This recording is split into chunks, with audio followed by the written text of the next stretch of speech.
Okay guys, welcome back to my channel. Today we have a Pottery barn shelf. So it's pretty. My wife went to the Pottery Barn outlet and bought a shelf that she wants to go on our wine rack in between the things. And this wood really kind of matches our table, our dining room table that's in there. So a couple things about this shelf, that she probably should have looked at, is that the width is too big, for one. The second thing is, it's supposed to be a free-floating shelf, which is really cool if your width is right, but we can't have the shelf sticking out, so we got to cut a couple inches off the front of it, or back of the shelf, and see if we can fit these whole pieces back in, because there's a metal plate that goes here. A couple things we don't know. One is I shined a little flashlight in there. It doesn't seem like anything is metal in there, but we don't quite know for sure. But we're going to give this a shot on a table saw. So if there's sparks and I run a blade, that'll really piss me off. But I don't think there is. It doesn't seem like there's any metal in there. But at the end of the day, we're going to cut up a Pottery Barn shelf and see if we can make this work. This could be really just be a waste of time, money, and effort. Why are we cutting it up? Because my wife bought it and it doesn't fit. And I can't take it back. There's no returns at the Pottery Barn outlet. Oh, well that shit would have been nice to know too. Anyways, yeah. But at the end of the day, so we're gonna cut the back off this. You can see I got a line there. We're basically cutting that much off to make it fit depth-wise in our spot. Then, just for fun, we're gonna cut it in half too, right? Yep. And then, it does have two posts on each side, so those are gonna be where the metal rods go in for it to free float. But of course, the metal rod's supposed to go across the whole shelf, so we're gonna have to cut the metal shelf, plus we're gonna have to drill new holes in the metal shelf so the metal shelf can hit studs into the wall so we can actually put stuff on it. So basically we're gonna jimmy rig this entire thing. But the good news is I got it for 75% off. Yeah, unless it doesn't work whatsoever. And then we just cut up, what do we pay for it? $43. $43 for a $200 shelf. So this might be a $43 mistake. Well, and the cost of my blade and anything, and my life, maybe my life, I don't whatever, she can only hope. Anyways, we'll give it a try, we'll see what happens.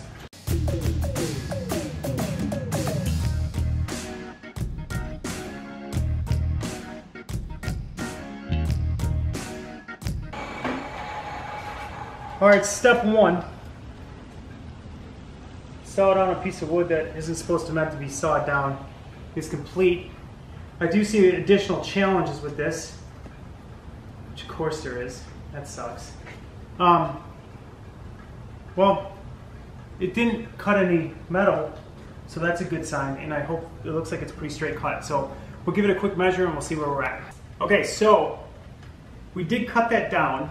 It appears to have worked so far, but we still have to put it all back together once we get it all cut down. So now we're cutting the width of the shelf.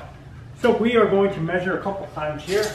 We need 23.5-inch shelves.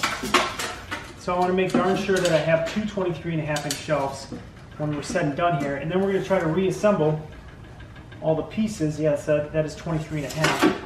We're going to try to reassemble all the pieces once we make this cut. So now that we know we're not cutting metal, though, I'm not near as nervous. The worst we did was just lose $40 and that sort of thing. So not too bad.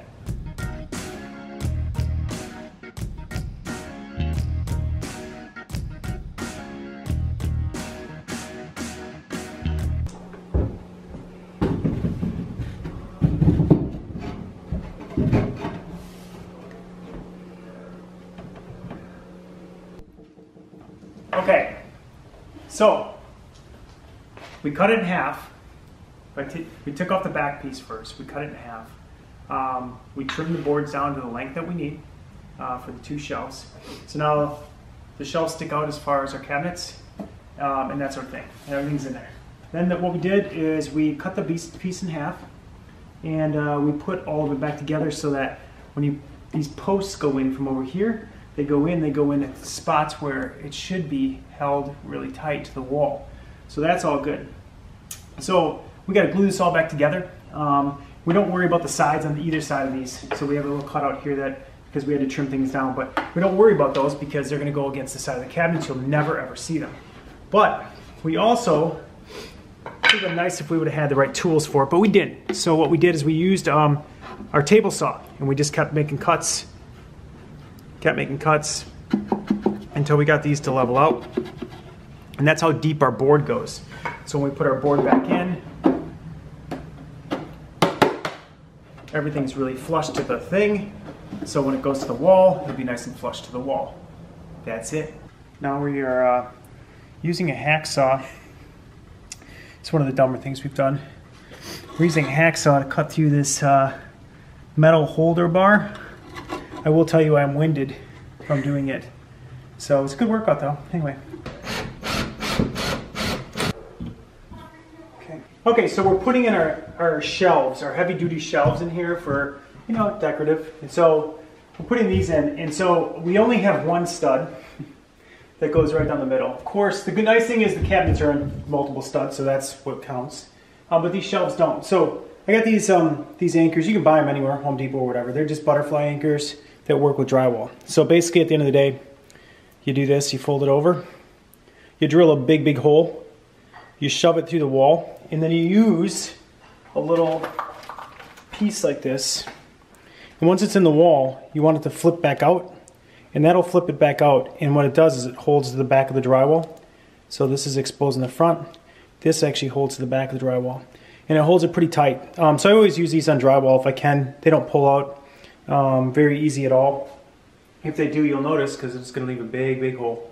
But at the end of the day, I'm using these. So they're a little bit harder to get in. They're a little bit scarier just from the standpoint that you're putting in a giant anchor into the wall. But you really just got to kind of fold it in there as tight as you can. Use a hammer.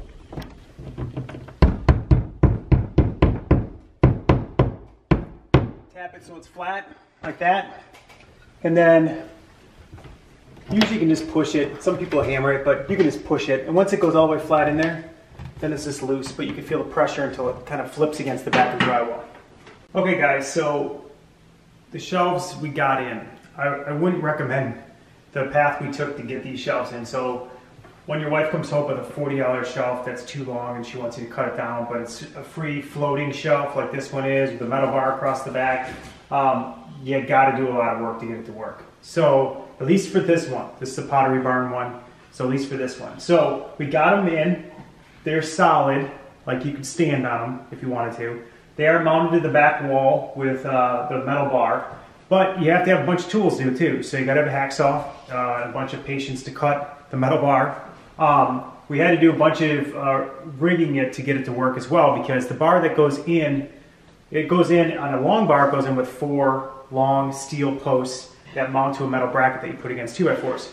Those actually have wedges in them, and the wedges level the shelf out. We didn't know that because we couldn't see that.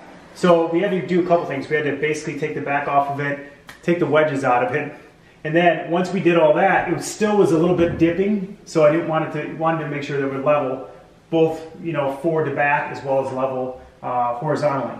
So we did that, but now they're not quite as free floating as they were before because we secured it on the inside of the cabinets with 1 screw each, which isn't that big a deal, because the one knock I have against free floating shelves is if you ever have something and you pull it off free floating shelf, the shelf could slide out a little bit, and I don't really like that. So now my free floating shelves are free floating, but they have a screw in from the corner of each of the inside of these cabinets. So now they're in solid, they're not coming out, and but there's a whole boatload of work, a lot of hours of work, in just trying to figure out how to get it to work. So if I had to do it over again, I would just buy shelves that fit. So the reason I didn't just buy shelves that fit is most shelves, if you bought stainless steel ones, you bought shelves like this, whatever, most of them are 24 inches wide, or they're 24 or 36 or 40. That's the dimensions they come in. This cutout, once we put these in, was only 23.5. So one big thing I probably would have done, just to simplify everything, is I would have made these cabinets each about 1/4 of an inch shorter width-wise, because I custom built them anyway, so it didn't matter. So the other thing is this cutout, even though the house is a couple years old, is absolutely not square. It's absolutely not square. So it dips in spots, like against these back walls, they dip in, and they actually kind of bow out at spots. So when you cut, even cutting the countertop, we had to be very careful about how we cut it, because we had to make sure the front's actually a little bit narrower than the back of this. So not very good building, but it is what it is. So that's what I would have done, is I would have made sure that I had enough space for a 24-inch shelf. It would have been pretty easy to do, and I probably would have done that, but hey, I didn't, and I made it work, and it's done. And then the other thing we did is we did the backsplash. So we'll talk about that in another video. That's it. Don't do it again. It's not worth it. It's too many hours. For how many hours I put in, I'm basically making minimum wage putting in a shelf. So anyways, that's it. We'll see you next time.